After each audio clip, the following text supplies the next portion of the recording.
শেখ হাসিনাকে কি বাংলাদেশে ফেরত পাঠাবে ভারত? নির্বাসিত বাংলাদেশের প্রাক্তন প্রধানমন্ত্রী শেখ হাসিনার সম্ভাব্য দেশে ফেরাকে ঘিরে জল্পনার মধ্যেই ভারতের অবস্থান স্পষ্ট করল বিদেশ মন্ত্রক।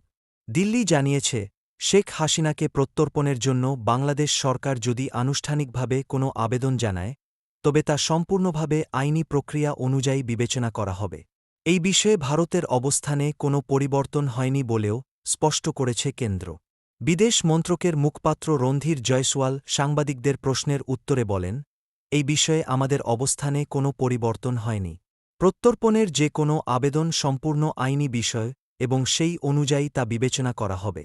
তার এই মন্তব্য এমন সময়ে এসেছে, যখন আওয়ামী লীগের ঘনিষ্ঠ সূত্র দাবি করেছে যে, প্রায় ২ বছর নির্বাসনে থাকার পর শেখ হাসিনা দলকে পুনর্গঠনের লক্ষ্যে বাংলাদেশে ফেরার প্রস্তুতি নিচ্ছেন। অন্যদিকে, শেখ হাসিনার সম্ভাব্য প্রত্যাবর্তনের খবরকে স্বাগত জানিয়েছে বাংলাদেশ সরকার।